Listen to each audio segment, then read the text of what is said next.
ജ്യോതിഷ ഹസ്തരേഖ സംബന്ധമായ ഈ എളിയ വീഡിയോയിലേക്ക് എല്ലാവർക്കും സ്വാഗതം. ഇന്ന് പറയാൻ പോകുന്നത് എത്ര സാമ്പത്തികമായിട്ട് തറ പറ്റിയവരാണേലും, സാമ്പത്തികമായിട്ട് എത്ര നശിച്ചു പോയവരാണേലും 10-12 കൊല്ലങ്ങളായി പോലും സാമ്പത്തികമായി നശിച്ച നാമാവശേഷം ആയവരാണെങ്കിൽ പോലും ഈ ഒരു പറയുന്ന കാര്യം ചെയ്താൽ അവരെ ഭഗവാൻ ഉയർത്തിക്കൊണ്ടുവരും. വളരെ സമ്പത്തിലേക്ക്, ഐശ്വര്യത്തിലേക്ക്, തിരക്കിലേക്ക്, സാമ്പത്തിക അഭിവൃദ്ധിയിലേക്ക്. അങ്ങനെയുള്ള ഒരു കാര്യമാണ് അത്. വീഡിയോ മുഴുവൻ കാണാൻ ശ്രമിക്കുക. കാരണം ആ ഒരു കാര്യം പറഞ്ഞു കൊടുത്ത് ചെയ്തവർക്ക് അത് ബലമുണ്ടായി. അതാണ് ഞാൻ നിങ്ങൾക്ക് പറഞ്ഞു തരുന്നത്. ഒരു 10-12 കൊല്ലത്തിന് മേലെ ആയിട്ട് സാമ്പത്തികമായിട്ട് എന്തു ചെയ്തിട്ടും രക്ഷപ്പെടാതെ അധപ്പതിച്ച് അങ്ങനെ ജീവിക്കുന്നവർക്ക് ഈ ഒരു കാര്യം ചെയ്ത് കഴിഞ്ഞപ്പോൾ അവരുടെ ജീവിതത്തിൽ വലിയ മാറ്റങ്ങൾ ഉണ്ടായി. അപ്പോൾ അത് അനുഭവത്തിൻ്റെ അടിസ്ഥാനത്തിൽ പറയുന്നതാണ്. അതെന്താണെന്ന് പറഞ്ഞു തരുന്നുണ്ട്, അതിൻ്റെ പ്രാധാന്യം എന്താണെന്ന് പറഞ്ഞു തരുന്നുണ്ട്, അതിൻ്റെ രഹസ്യങ്ങൾ എന്താണെന്ന് പറഞ്ഞു തരുന്നുണ്ട്. വീഡിയോ മുഴുവൻ കാണാൻ ശ്രമിക്കുക. തീർച്ചയായിട്ടും നിങ്ങൾക്കത് പ്രയോജനം ചെയ്യും. അതുപോലെ തന്നെ നേരിട്ട് കൺസൾട്ടിങ് ഇല്ല, വാട്സപ്പ് വഴി മാത്രമേ ഉള്ളൂ. അതും വാട്സപ്പിൽ വളരെ കുറച്ച് മാർക്കുകൾ മാത്രമേ എടുക്കുന്നുള്ളൂ. ഗ്രഹനില, ഹസ്തരേഖ, സംഖ്യാജ്യോതിഷം ഇതൊക്കെയാണ് വിശകലനം ചെയ്യുന്നത്. അത് ഫ്രീ ആകുമ്പോൾ ഞാൻ റിപ്ലൈ ചെയ്യും. അത് എങ്ങനെയാണ് വർക്ക് ചെയ്യുന്നതെന്ന് പറയും. എന്നിട്ട് കേട്ടിട്ട് നമുക്ക് താല്പര്യമുണ്ടെങ്കിൽ ചെയ്യാം, അല്ലെങ്കിൽ ചെയ്യാതിരിക്കാം. ഇപ്പം കുറേ വർക്കുകൾ ചെയ്തുകൊണ്ടിരിക്കുകയാണ്. അപ്പം ഫ്രീ ആകുമ്പോഴേ റിപ്ലൈ ചെയ്യത്തുള്ളൂ. അങ്ങനെയാണ് സാഹചര്യം. ഫോൺ വിളിച്ചാലും കിട്ടത്തില്ല. ഇതാണ് സാഹചര്യം. പിന്നെയും വിഷയത്തിലേക്ക് വരികയാണ്. അപ്പോൾ ഈ ഒരു കാര്യം അത് ചെയ്താൽ എത്ര അധപ്പതിച്ചവരെയും ഭഗവാൻ രക്ഷപ്പെടുത്തും എന്നുള്ളതാണ്. ഞാൻ അതിനെക്കുറിച്ച് വിശദമായിട്ട് പറഞ്ഞുതരാം. ഇത് നിങ്ങളുടെ ജന്മജന്മാന്തര പാപങ്ങളെയും കർമ്മദോഷങ്ങളെയും കർമ്മദുരിതങ്ങളെയും നിങ്ങൾ എത്രയോ കാലങ്ങളായിട്ട് നിങ്ങൾ എന്തു ചെയ്തിട്ടും ഒരു ഉയർച്ച ഉണ്ടാകുന്നില്ലെങ്കിൽ, സാമ്പത്തികമായ അധപ്പതനമാണെങ്കിൽ, ഇത് ചെയ്താൽ ഭഗവാൻ ആ വ്യക്തിയെ ഉയർത്തിയിരിക്കും.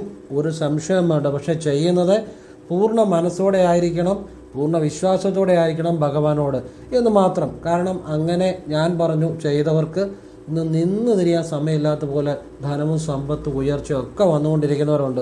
ഭഗവാന്റെ തന്നെ പാദങ്ങൾ തൊട്ടാണ് ഞാൻ പറയുന്നത്, അതിനപ്പുറത്തൊന്നുമില്ല. ഭഗവാന്റെ കാര്യമാണ് പറഞ്ഞു തരുന്നത്. അപ്പോൾ ശ്രദ്ധിച്ചു കേട്ടു. അതായത് അമ്പലപ്പുഴ ശ്രീകൃഷ്ണ സ്വാമിക്ക് നിങ്ങൾ ഒരു വ്യാഴാഴ്ച രാവിലെ കുളിച്ച് ഈറനോടെ കുളിമുറിയിൽ നിന്നുകൊണ്ട് കിഴക്കോട്ട് തിരിഞ്ഞു നിന്ന്, ഭഗവാനെ എൻ്റെ ഈ ദുരിതങ്ങളെല്ലാം മാറ്റി എനിക്ക് സാമ്പത്തികവും അഭിവൃദ്ധിയും എല്ലാം നൽകണേ. ഭഗവാന് ഞാൻ വ്യാഴാഴ്ച ഒരു അന്നദാനം ക്ഷേത്രത്തിൽ നടത്തിയേക്കാമേ എന്ന് നേരുക. ഇത്രയും പറഞ്ഞാൽ മതി, കൂടുതലൊന്നും പറയണ്ട.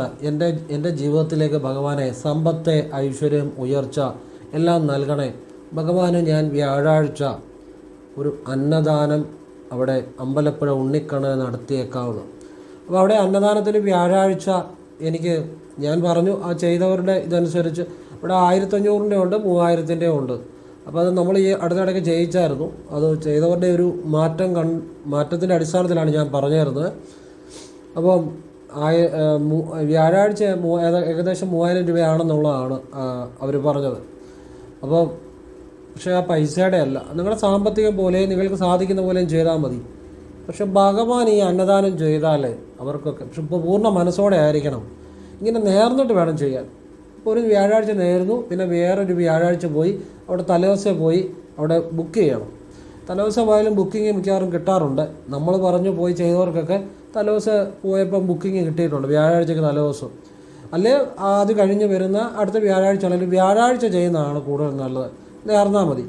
ഒരു വ്യാഴാഴ്ച പറ്റിയില്ല, അടുത്ത വ്യാഴാഴ്ചത്തേക്ക് ബുക്ക് ചെയ്തിട്ട് പോരുക, അവർ ചെയ്തോളൂ. അത് അപ്പോഴത് അനുഭവമാണ്. അതുകൊണ്ടാണ് ഞാൻ പറയുന്നത് ഭഗവാന്റെ.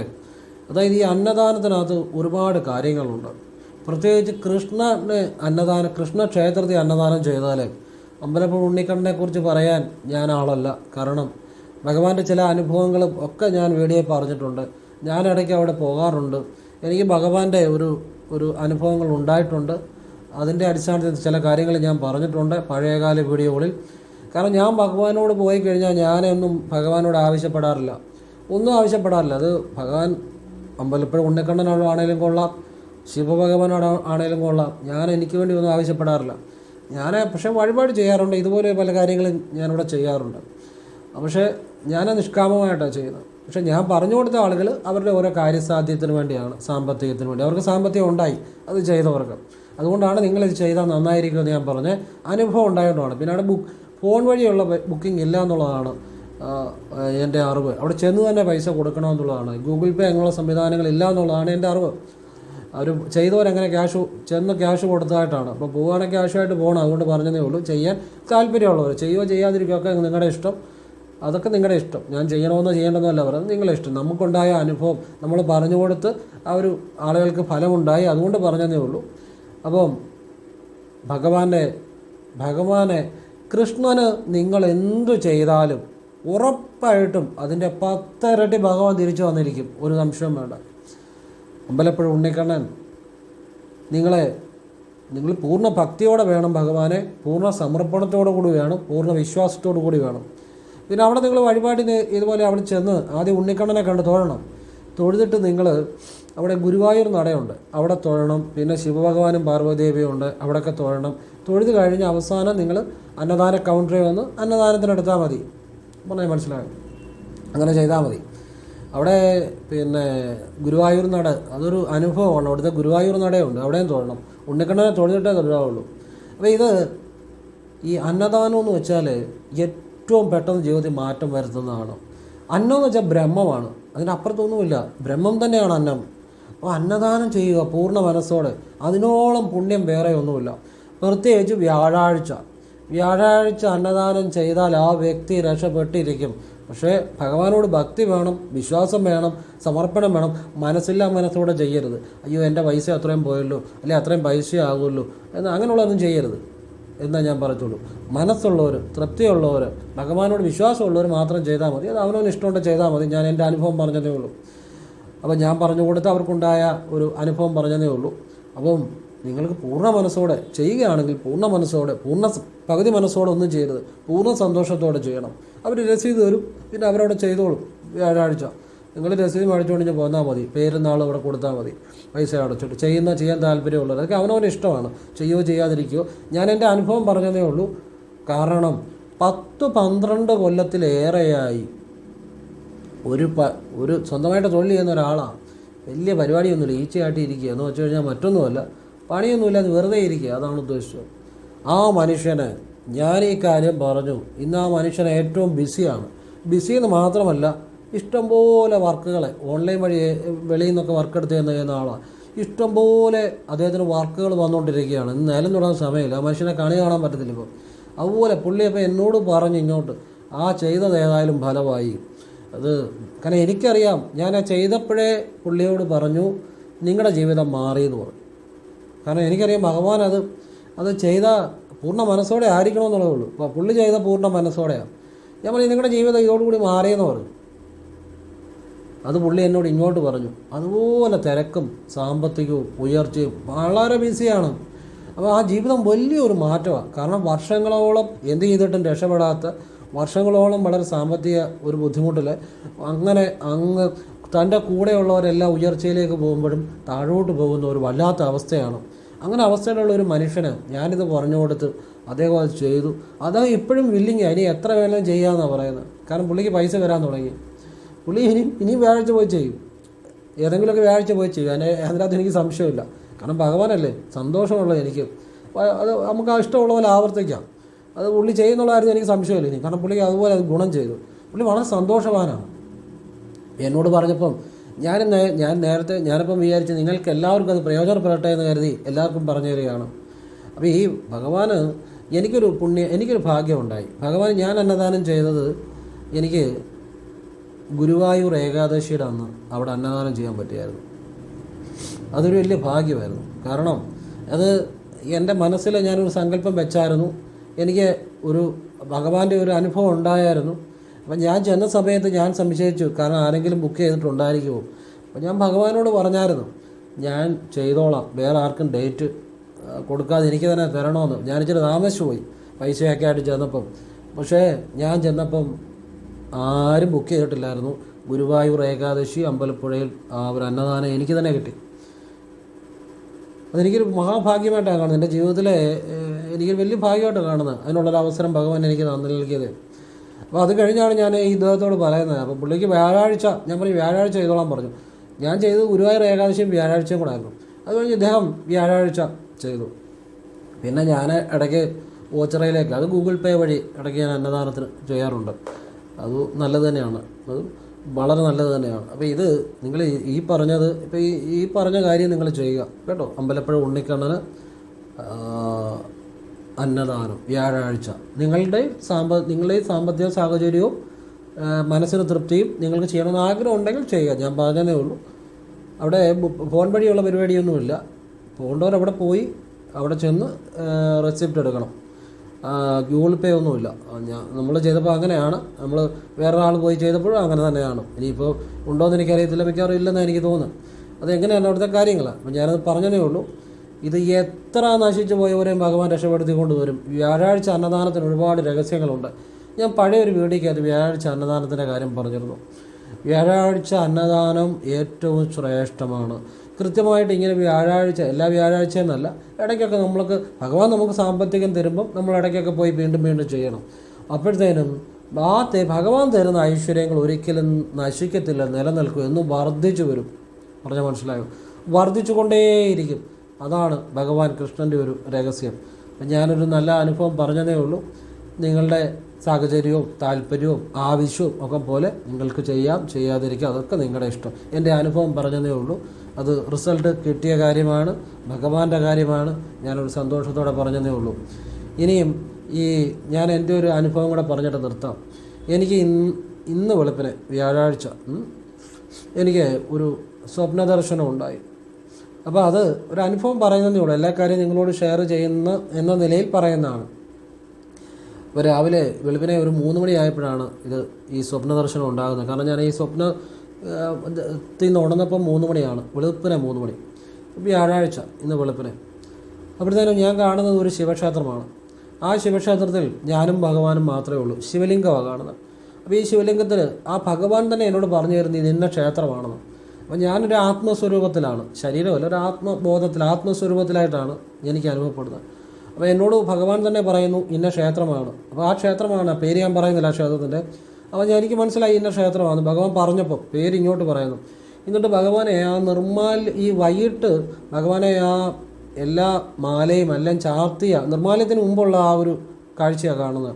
അത് അങ്ങനെയുള്ള ഈ മാലയെല്ലാം ചാർത്തി അങ്ങനെയുള്ള ഭഗവാനെ ഞാൻ കാണുന്നത്, നിർമ്മാല്യത്തിന് മുമ്പുള്ള ഭഗവാൻ. എന്നിട്ട് എന്നോട് പറയുന്നു കൂടുതൽ കൂടുതൽ ഇതുപോലെയുള്ള കാര്യങ്ങൾ, ഈ ശിവകാര്യങ്ങളായിരിക്കും, അല്ലെങ്കിൽ ആത്മീയ കാര്യങ്ങളെ, ദീപാരാധന, പിന്നെ ക്ഷേത്ര ദർശനം, വഴിപാടുകളെ ഇതുപോലുള്ള ആത്മീയമായ കാര്യങ്ങൾ കൂടുതൽ ആളുകളിലേക്ക് പറഞ്ഞു കൊടുക്കണം എന്ന് ഭഗവാൻ എന്നോട് പറയുകയാണ്. ഞാനും ഭഗവാനും മാത്രമേ ഉള്ളൂ. 2:30-3 മണിയായപ്പോൾ സ്വപ്നം തീർന്നു. ഒരു 2:30-2:45 കാണുന്നത് വെളുപ്പിന്. അപ്പം ഞാൻ ഭഗവാനോട് ചോദിച്ചു. ഭഗവാന്റെ മുന്നിൽ നിൽക്കുക എന്ന് പറഞ്ഞാൽ അതൊരു വല്ലാത്തൊരു അനുഭവമാണ് കേട്ടോ. നമ്മളൊക്കെ ക്ഷേത്രത്തിൽ പോകുമ്പോഴും നമ്മൾ തൊഴുന്നു പോകുന്നു, പക്ഷേ ഭഗവാനുമായിട്ട് നേരിട്ടൊരു അനുഭവം ഉണ്ടാകുക എന്ന് പറഞ്ഞാൽ അത് ഭയങ്കരമാണ്. എനിക്ക് ഒന്നിലധികം പ്രാവശ്യം ശിവാനുഭവം ഉണ്ടായിട്ടുണ്ട്. അത് ഓച്ചിറ അമ്പലത്തിൽ വെച്ചാണേലും, തിരുനക്കര കോട്ടയം തിരുനക്കര മഹാദേവ ക്ഷേത്രത്തിൽ വെച്ചാണേലും ഒക്കെ എനിക്ക് ശിവാനുഭവം ഉണ്ടായിട്ടുണ്ട്. പക്ഷേ ഇത് സ്വപ്ന ദർശനമാണ്. ഭഗവാന്റെ മുന്നിൽ ഞാനും ഭഗവാനും മാത്രമേ ഉള്ളൂ. എൻ്റെ മുന്നിൽ ഭഗവാൻ ശിവലിംഗമാണ്. അപ്പം ഭഗവാൻ എന്നോട് സംസാരിക്കുകയാണ്. അപ്പം ഭഗവാൻ പറയുന്നത് എന്നാണ്, അപ്പം എന്നോട് പറഞ്ഞു കൂടുതൽ ഇത് ആത്മീയമായ കാര്യങ്ങൾ കൂടുതൽ ആളുകളിലേക്ക് പറഞ്ഞു കൊടുക്കണമെന്ന്. ഞാൻ പറഞ്ഞു ഭഗവാനെ ഞാനോ അങ്ങനെ ഭഗവാനോട് ചോദിച്ചത്. കാരണം ഭഗവാന്റെ മുന്നിൽ നിൽക്കുമ്പോൾ ഒരു വല്ലാത്ത അവസ്ഥയാണ്. ഞാൻ ആത്മസ്വരൂപത്തിലാണ് എന്നുള്ളതാണ് ഞാൻ കാണുന്നത്, എന്നെ ആത്മസ്വരൂപത്തിൽ കാണുകയാണ്. അപ്പോൾ പറഞ്ഞു അതെ, നീ തന്നെ പറഞ്ഞു കൊടുക്കണം നീ തന്നെയെന്ന്. ഭഗവാന് ഒരരുളപ്പാടാണ്. ഞാൻ ഭഗവാനെ തൊഴുതു. പിന്നെ ഉണർന്നപ്പം 3 മണിയാണ്, വെളുപ്പിനെ 3 മണി. അപ്പോൾ എനിക്ക് വലിയൊരു സന്തോഷം തോന്നി. കാരണം ഞാൻ പറഞ്ഞ പോലെ ശിവവിദ്യകൾ ആരും പറഞ്ഞിട്ടില്ല എൻ്റെ 1000-ാമത്തെ വീഡിയോയിൽ. പക്ഷെ ഭഗവാൻ പറഞ്ഞത് ശിവവിദ്യ, അതുപോലെ തന്നെ ഈ ക്ഷേത്ര ദർശനം, വഴിപാടുകളെ, ദീപാരാധനയെക്കുറിച്ചും അതും എന്നോട് ദീപാരാധന, പിന്നെ മലയാള മാസം 1-ാം തീയതിയുടെ പ്രത്യേകതകൾ, ഇങ്ങനെ ഉള്ള ഈ ആത്മീയ കാര്യങ്ങളെല്ലാം കൂടുതൽ പറയണമെന്നാണ് പറഞ്ഞത്. അപ്പോൾ എനിക്കൊരു കാര്യം മനസ്സിലായി, ഈ ദീപാരാധനയ്ക്കകത്തൊക്കെ ഒരുപാട് കാര്യങ്ങളുണ്ട്. അപ്പോൾ ഞാൻ കുറേ കാര്യങ്ങൾ പറഞ്ഞിട്ടുണ്ട്. അപ്പം ഭഗവാൻ എൻ്റെ മനസ്സിൽ തെളിയിക്കുന്ന കാര്യങ്ങളാണ് ഞാൻ കൂടുതലും പറയുന്നത്. ഞാൻ പറഞ്ഞ പോലെ ശിവവിദ്യ ഇതുവരെ ആരും പറഞ്ഞിട്ടുമില്ല, ഇനി ആരും പറയത്തുമില്ല, അങ്ങനെയുള്ള കാര്യങ്ങളാണ് എന്ന് ഞാൻ 1000-ാമത്തെ വീഡിയോ പറഞ്ഞിട്ടുള്ളൂ. 1000-ാമത്തെ എൻ്റെ വീഡിയോ മുഴുവൻ ശിവനെക്കുറിച്ച് ഞാൻ സംസാരിച്ചു. ഒരുപാട് വീഡിയോകളിൽ ശിവവിദ്യകളെക്കുറിച്ച് ഞാൻ പറഞ്ഞിട്ടുണ്ട്. അപ്പം ഞാൻ പലപ്പോഴും പറഞ്ഞിട്ടുണ്ട്, ഞാൻ പറയുന്നത് ഭഗവാൻ പറയുന്നതായിട്ട് തന്നെ നിങ്ങൾ കരുതിക്കോളൂ. കാരണം എൻ്റെ മനസ്സിൽ ഭഗവാൻ മാത്രമേ ഉള്ളൂ. അകവും പുറവും ഭഗവാനല്ല, വേറെ ചിന്തയൊന്നും എനിക്കില്ല. ന പുണ്യം ന പാപം ന സൗഖ്യം ന ദുഃഖം ന മന്ത്രം ന തീർത്ഥം ന വേദം ന യജ്ഞം ന കർമ്മം ന അകർമ്മം ന ജന്മം ന മൃത്യും ന മോക്ഷം അഹം ഭോജനം നൈവ ഭോജ്യം ന ഭോക്തു ചിദാനന്ദരൂപം ശിവോഹം ശിവോഹം ജഗത് സർവം ശിവോഹം ശിവോഹം. ഈ ഒരു ചിന്ത എനിക്കുള്ളല്ല, വേറെ ഒന്നും എനിക്കില്ല. ഭഗവാനാണല്ല, ഭഗവാൻ സമയം. അപ്പോൾ ഭഗവാന് ഈ പറയുന്ന കാര്യങ്ങൾ സ്വപ്നദർശനമാണെങ്കിൽ പോലും അത് എൻ്റെ ഒരു അനുഭവമാണ്. ആ സ്വപ്നദർശനം അതും വെളുപ്പിനെ കാണുന്ന, ആ 3 മണിക്ക് കാണുന്ന ഒരു സ്വപ്നമാണ്. അത് ഞാൻ ആ ക്ഷേത്രം എനിക്കറിയാം. ക്ഷേത്രത്തിൻ്റെ പേര് ഭഗവാൻ എന്നോട് പറയുന്നുണ്ട്. അപ്പോൾ ആ ക്ഷേത്രം എനിക്ക് മനസ്സിലാകുന്നുണ്ട്. ഞാൻ ആത്മസ്വരൂപത്തിലാണ്, ഞാനും ഭഗവാനും മാത്രമേ ഉള്ളൂ. ആ ഒരു രാത്രി, ആ ഒരു സമയം ശരിക്കും മനസ്സിൽ ഫീൽ ചെയ്യുന്നുണ്ട് ആ ഒരു സമയം. അപ്പം നമ്മൾ പറയുന്ന ഓരോ കാര്യങ്ങളും ആ ഭഗവാന്റെ ഒരു ഇടപെടിയിൽ ഉണ്ട് എന്ന് അത് എനിക്ക് വളരെ ഒരു മനസ്സിനൊരു സന്തോഷം തോന്നി. കാരണം നമ്മൾ പറയുന്ന ഓരോന്നിലും ഭഗവാൻ ഉണ്ടല്ലോ. കാരണം എനിക്ക് ഭഗവാന്റെ അനുഭവം ഒന്നിലധികം പ്രാവശ്യം ഉണ്ടായിട്ടുണ്ട്. അത് ഞാൻ നിങ്ങളോട് പങ്കുവച്ചിട്ടുണ്ട്. ഓച്ചിറ ചെന്നപ്പോഴാണേലും എന്നെ അവിടെ ഓരോന്നും പറഞ്ഞ് കാണിക്കാനും ഒക്കെ ഒരാളെ ഭഗവാൻ അവിടെ ഏർപ്പാടാക്കിയിരുന്നു. ഓച്ചിറ എനിക്ക് എല്ലാ സഹായം പുള്ളി ചെയ്തു തന്നു. എനിക്കത് മാത്രമല്ല, അവിടെ ഇരുന്നപ്പോൾ എനിക്ക് ശിവാനുഭവം ഉണ്ടായി. ഓച്ചിറ ഉണ്ടിക്കാവി ഇരുന്നപ്പം, അതുപോലെ കോട്ടയം തിരുനക്കര അമ്പലത്തിൽ ശിവഭഗവാന്റെ നടയിരുന്നപ്പോഴും എനിക്ക് ശിവാനുഭവം ഉണ്ടായി. അപ്പം ഭഗവാന്റെ അനുഭവങ്ങൾ എനിക്ക് ചെറുപ്പകാലം മുതലേ ഉണ്ട്. ഞാൻ ആദ്യമായി ഹസ്തരേഖ നോക്കുന്നത് എനിക്ക് എൻ്റെ കൈവെള്ളയിൽ ഒരു ദിവസം ഞാൻ ധ്യാനിച്ചിട്ട് കിടന്നു കഴിഞ്ഞപ്പോൾ ഭഗവാനെ സ്വപ്നദർശനം കിട്ടി കൈരേഖയിൽ. അങ്ങനെ ഭഗവാനെ സ്വപ്നദർശനം കഴിഞ്ഞാൽ പിന്നെയാണ് ഞാൻ ഹസ്തരേഖ നോക്കാൻ തുടങ്ങിയത്. ഞാനൊരു BCom പഠിച്ച ആളാണ്. ഞാൻ അക്കൗണ്ടൻ്റ് ആയിരുന്നു. ഞാൻ CA എലിജിബിലിറ്റി എഴുതി. പക്ഷേ മുന്നോട്ടൊന്നും എഴുതാൻ എനിക്ക് പറ്റിയില്ല അന്നത്തെ സാഹചര്യം കൊണ്ട്. അപ്പോൾ ഞാൻ പൂർണ്ണമായിട്ടും ഒരു 8 വർഷം അക്കൗണ്ടൻ്റ് ആയിരുന്നു. അപ്പോൾ ഞാൻ ശാസ്ത്രീയമായ കാര്യങ്ങൾ ഇഷ്ടപ്പെടുന്നതും അതുപോലെ അങ്ങനെ ഒരു ആൾ തന്നെയായിരുന്നു. അപ്പോൾ ഞാൻ ഭഗവാനിലേക്ക് വന്നത് ഭഗവാന്റെ അനുഭവത്തിലൂടെ തന്നെയാണ്. അപ്പോൾ എനിക്കെങ്ങനെ ഞാൻ ഒരു ധ്യാനിച്ച് കടന്നു കഴിഞ്ഞപ്പം എൻ്റെ കൈവെള്ളയിൽ ഭഗവാന്റെ രൂപം തെളിഞ്ഞ് അങ്ങനെ ഒരു സ്വപ്നദർശനം ഉണ്ടായി. പിന്നാണ് ഞാൻ ഹസ്തരേഖയിലേക്ക് വന്നത്. പിന്നൊരു അതിശയം എന്ന് വെച്ചാൽ ഹസ്തരേഖ നോക്കാൻ വേണ്ടി ആ ഇടയ്ക്ക് തന്നെ തമിഴ്നാട്ടിൽ നിന്ന് വരെ ആളുകൾ എന്നെ കാണാൻ വന്നു എന്നുള്ളതാണ്. എന്നെ തമിഴ്നാട്ടിൽ എങ്ങനെ അറിയുന്നത്? അന്ന് വർഷങ്ങൾക്ക് മുമ്പാണ്. പക്ഷേ അതെല്ലാം ഭഗവാന്റെ ഒരു ടച്ച് അന്ന് പോലെ ഉണ്ട്. അപ്പോൾ എനിക്ക് ഭഗവാൻ അന്നും എന്നും എന്നെ സംബന്ധിച്ചിടത്തോളം ഒരു അഭേദ്യമായ എൻ്റെ ചര്യയുടെ, എൻ്റെ മനസ്സിൻ്റെ സങ്കല്പത്തിൻ്റെ, എൻ്റെ സമർപ്പണത്തിൻ്റെ ഒരു ഭാഗം തന്നെയായിരുന്നു. എല്ലാം ഭഗവാനിലൂടെ തന്നെയാണ്. ഞാൻ ആദ്യമായി ഒരു ജ്യോതിഷം പറഞ്ഞു തുടങ്ങിയതും ശിവനടയിൽ നിന്നാണ്. അത് മലയച്ചൻ്റെ ഒരു ക്ഷേത്രത്തിൽ നിന്നാണ്. അന്നൊരു വിളക്ക് തെളിയിച്ച് അവിടെ നിന്ന് തുടങ്ങിയതാണ്. ഞാൻ എല്ലാ ശിവനുമായി ബന്ധപ്പെട്ടാണ് എൻ്റെ കാര്യത്തിൽ എല്ലാ കാര്യങ്ങളും സംഭവിച്ചിരിക്കുന്നത്. അപ്പം ഭഗവാന്റെ ഒരു അനുഭവം, ഇത് ഇങ്ങനെയുള്ളൊരു അനുഭവം ആദ്യമായിട്ടാണ്. അപ്പോൾ അത് ഞാൻ എന്നാലാവുന്ന കൂടുതൽ കാര്യങ്ങൾ ഇനിയും പറയാൻ ശ്രമിക്കാം. കാരണം ഭഗവാൻ പറഞ്ഞു തന്നത് കൂടുതൽ ആ കാര്യങ്ങൾ ആളുകളിലേക്ക് എത്തിക്കണം. കാരണം ഞാൻ ഭഗവാനെക്കുറിച്ച് പറയുന്ന എത്രയോ കാര്യങ്ങളുണ്ട്, ഒന്നും ആരും പറഞ്ഞു തരാത്ത കാര്യങ്ങളാണ്. ഞാനപ്പം പലപ്പോഴും നിങ്ങളോട് പറയാറുണ്ട്, ഇനി ഇങ്ങനെ ഒരാൾ വരത്തുമില്ല, ഇനി ഇങ്ങനെ ആരും നിങ്ങൾക്ക് പറഞ്ഞു തരത്തുമില്ല. ഇത് ആദ്യത്തെ അവസാനത്തെയുമാണ് ഈ ഭഗവാനെക്കുറിച്ച് ഇതുപോലുള്ള കാര്യങ്ങൾ പറഞ്ഞു തരുന്നത്. കാരണം ഭഗവാൻ അത് എനിക്ക് തന്നിരിക്കുന്ന ഒരു അവസരമാണ്. അതെനിക്ക് ഈ സ്വപ്നദർശനത്തിന് മുമ്പ് തന്നെ എനിക്കൊരു അവബോധമുണ്ടായിരുന്നു. കാരണം ഞാൻ പറയുന്ന പല ശിവവിദ്യയാണേലും ശരനൂൽ വിദ്യയാണേലും ഒരിക്കലും ഒരു കേട്ടുകേഴ്വിയില്ലാത്ത പല കാര്യങ്ങൾ പോലെയാണ്. സാധാരണക്കാർക്കായിക്കോട്ടെ, അല്ലെങ്കിൽ ഈ പൂജാതി കാര്യങ്ങൾ ചെയ്യുന്നവരായിക്കോട്ടെ, യോഗവിദ്യ ചെയ്യുന്ന ആൾക്കാർക്ക് ആയിക്കോട്ടെ. കാരണം അത്തരം നൂറ്റാണ്ടുകൾ ഒരു ശൈവസിദ്ധന്മാർ ചെയ്ത ചില വിദ്യകളും പ്രാണായാമവും ഒക്കെ, എത്രയോ അഗസ്ത്യര രഹസ്യ താളിയോലകളും ഒക്കെ എത്രയോ കാര്യങ്ങളാണ് ഞാൻ നിങ്ങൾക്ക് പറഞ്ഞു തന്നിരിക്കുന്നത്. ഇതാരും പറഞ്ഞു തരത്തില്ല അതുപോലുള്ള കാര്യങ്ങളാണ്. അതുപോലെ രാമമന്ത്രത്തിൻ്റെ രഹസ്യവും അതൊക്കെ ഒരുപാട് ഞാൻ പറഞ്ഞിട്ടുണ്ട്. രാമമന്ത്രം രാമാന്ന് ജപിക്കുമ്പോൾ അപാനനിൽ നിന്നും പ്രാണനിലേക്കാണ് ആ സഞ്ചാരമുണ്ടായ സഹസ്രാരത്തിൽ എത്തുകയാണ്. രാമ എന്ന് പറയുമ്പം തന്നെ രാമനിൽ ശിവശക്തിയുമുണ്ട്, ശിവനുമുണ്ട്, വിഷ്ണുവുമുണ്ട്. രാമമന്ത്രം ഞാൻ ജനിക്കുന്നത് ഒരു ത്രയോദശിക്കാണ് ജനിക്കുന്നത്. ത്രയോദശി ശിവൻ്റെ ഒരു പ്രധാനപ്പെട്ട ദിവസം തന്നെയാണ്. അപ്പം എല്ലാം ഭഗവാനിൽ നിന്നും തുടങ്ങി ഭഗവാനിലേക്ക് അവസാനിക്കുന്ന ഒരു യാത്രയാണ്. ഭഗവാനെക്കുറിച്ചാണ് ഞാൻ ഏറ്റവും കൂടുതൽ പറഞ്ഞിരിക്കുന്നത്. ഇന്ന് ഇത് കഴിഞ്ഞപ്പോൾ ഒരാൾ മെസ്സേജ് ചെയ്തു, ശിവൻ ഒരു കാര്യം ചെയ്തു, പുള്ളിക്ക് സാമ്പത്തികമായിട്ട് വളരെ ഒരു ഗുണമുണ്ടായി. ഞാൻ പറഞ്ഞിട്ടാണ്. അതിനൊരു നന്ദി പറഞ്ഞുകൊണ്ടും ഒരു ദക്ഷിണ അയക്കണമെന്നൊക്കെ പറഞ്ഞു. ഞാൻ പറഞ്ഞു ദക്ഷിണ ഒന്നും, കാരണം ദക്ഷിണയ്ക്ക് വേണ്ടിയല്ലേ ഞാൻ പറഞ്ഞു. നമ്മളിപ്പോൾ ഹസ്തരേഖ ഗ്രഹനില വിശകലനം ചെയ്യുമ്പോൾ അത് ഞാൻ സമയമെടുത്താണ് ചെയ്യുന്നത്. അതിനൊരു നിശ്ചിത ഫീസ് പറയും. അത് താല്പര്യമുള്ളവർ ചെയ്യുക അല്ലെങ്കിൽ ചെയ്യാതിരിക്കുക. അല്ലാതെ ദക്ഷിണയൊന്നും എനിക്ക് ഒരു കാര്യം പറഞ്ഞു കൊടുത്തതിന് വേണ്ട എന്ന് ഞാനൊന്നും വേണ്ടെന്ന് പറഞ്ഞു. പക്ഷേ പുള്ളിക്ക് വലിയ സാമ്പത്തികം ഉണ്ടായി, ശിവനൊരു കാര്യം പറഞ്ഞു കൊടുത്താൽ. അപ്പോൾ അതൊക്കെ ഒരു സന്തോഷമാണ്.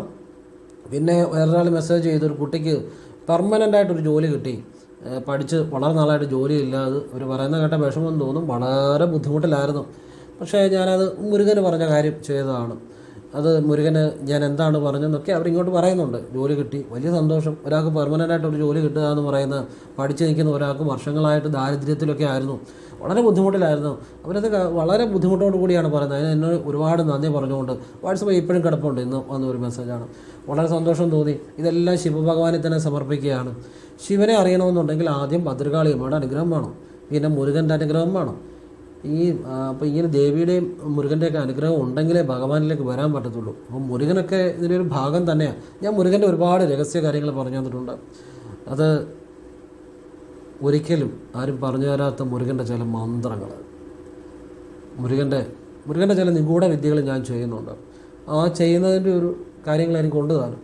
ഞാൻ ആദ്യമായിട്ട് ജ്യോതിഷത്തിലേക്ക് വരാൻ കാര്യം മുരുകനാണ്.